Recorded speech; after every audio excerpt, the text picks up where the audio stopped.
뮤지컬 익스프레스 슈퍼스타. 저자 황조교, 낭독 이경준, 제작 초록비 책공방.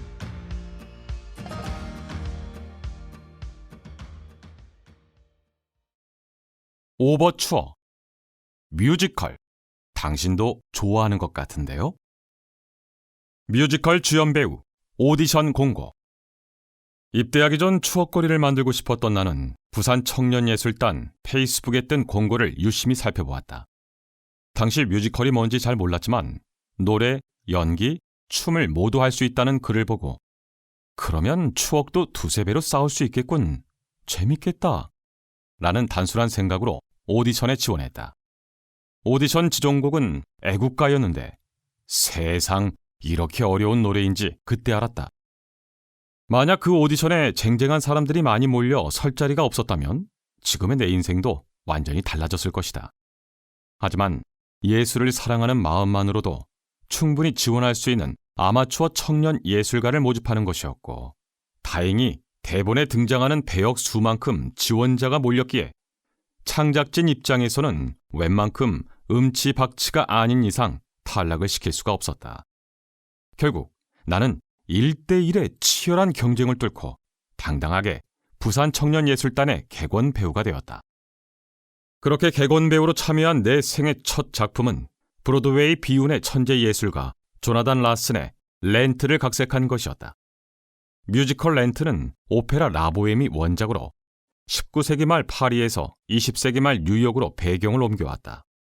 뮤지컬은 추운 겨울 전기가 끊긴 아파트에서 집세, 즉 렌트조차 낼 수 없는 가난한 예술가들이 자신의 형편없는 삶을 노래한다.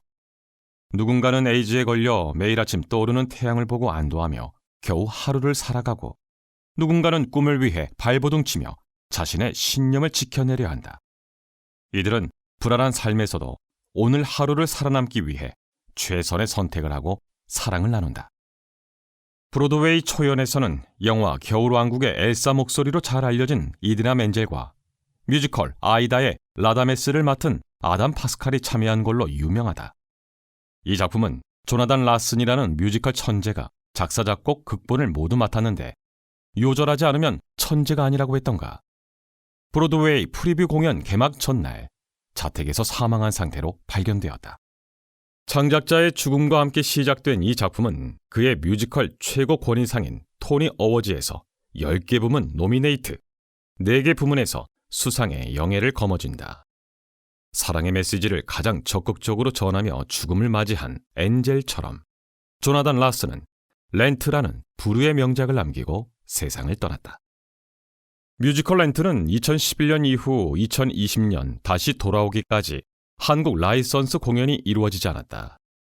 때문에 이 작품을 접할 수 있는 유일한 방법은 영화 나홀로 집의 감독으로 유명한 크리스 콜럼버스의 뮤지컬 영화 2005년작 렌트를 보는 것뿐이었다. 피아노 반주와 함께 나오는 시즌스 오브 러브가 시작되는 영화의 첫 부분, 나는 1990년대 가난한 뉴욕의 예술가가 되어 그들의 인생이 펼쳐지는 시공간으로 빨려 들어갔다. 어려운 상황에서도 예술의 진정한 가치를 추구하며 사랑을 나누는 인물들의 이야기와 오직 오늘뿐이라는 메시지가 마음의 씨앗이 되어 서서히 움트고 있었다. 공연 연습이 끝난 후 매일 밤 렌트를 보며 잠들었다. 거의 외우다시피 수십 번을 넘게 봤는데도 볼수록 둔해져야 할 감각 세포들이 오히려 새롭게 돋아나 내 감성을 간지럽혔다. 어떨 때는 작품 초반, 전기 나갔어! 라는 마크의 절규와 함께 시작되는 렌트의 전자기타 소리만 들어도 그들이 겪게 될 이야기가 파노라마처럼 펼쳐져 눈시울이 붉어졌다.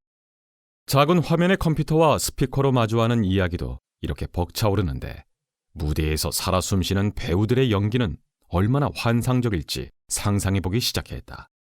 그 순간 확신했다.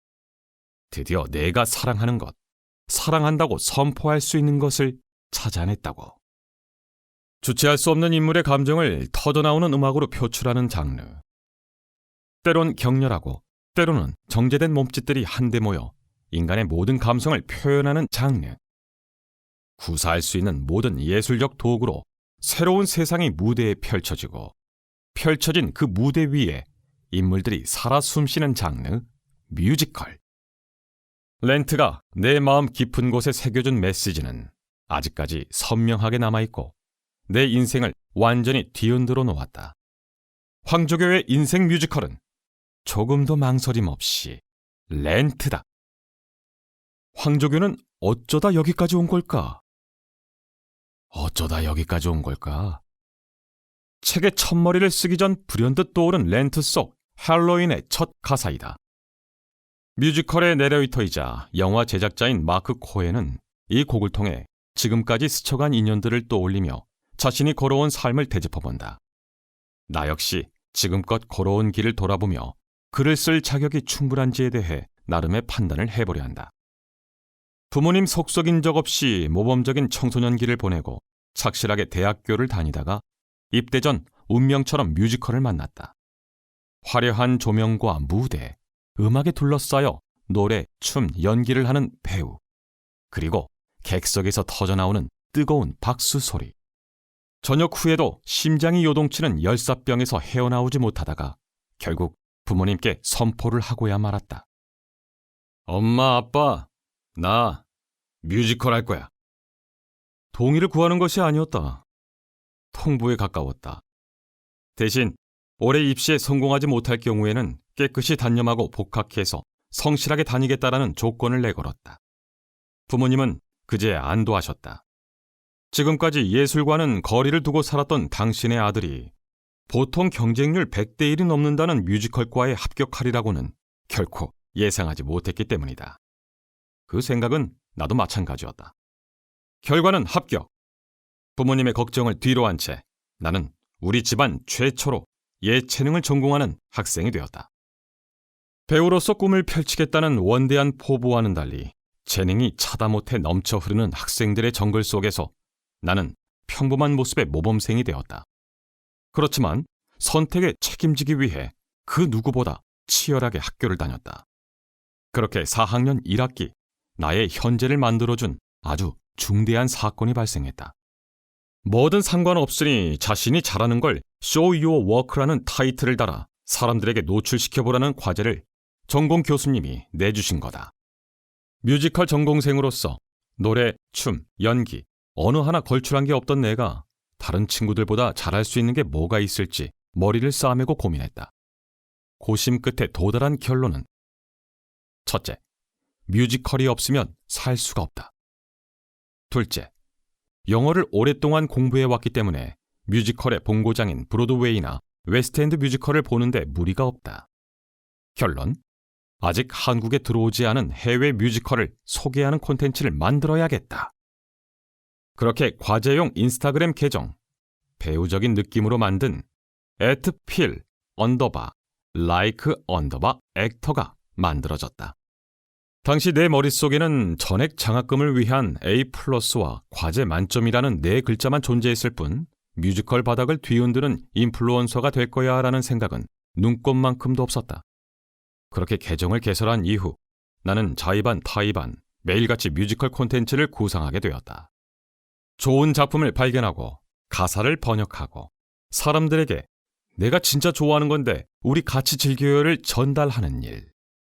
그런데 뮤지컬을 사랑하는 내 마음에 Show Your Work를 꾸준히 하자 사람들이 반응하기 시작했다. 나와 뮤지컬과 부캐 황조교. 대학원에서 학부 조교 생활을 했던 경험을 바탕으로 일상에서 뮤지컬을 즐길 수 있게 도와주는 사람이라는 의미를 담아 황조교라는 부캐를 만들었다.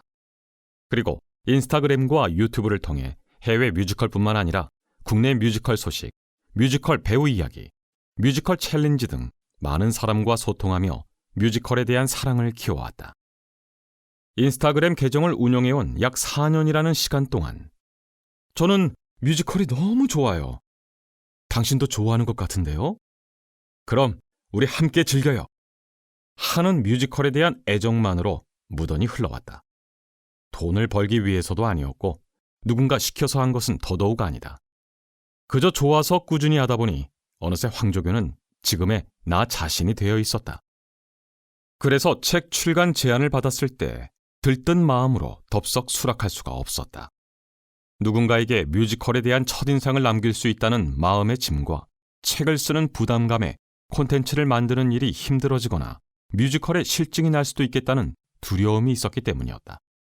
그럼에도 책을 쓰기로 결심한 이유는 내가 만든 다양한 콘텐츠를 통해 사람들이 뮤지컬의 매력을 느꼈던 것처럼 책이라는 매개체로 관객과 뮤지컬을 끈끈하게 이어질 수 있을 거라는 기대감이었다. 뮤지컬 천재 황조교로 활동하고 있지만 나는 천재가 아니고 더구나 진짜 천재는 스스로를 천재라고 부르지 않는다. 그런데도 뮤지컬 천재라고 일컫는 것은 성장하겠다는 의지와 뮤지컬 천재라는 극한에 다다르기 위한 책임감을 오롯이 느끼고 싶어서였다.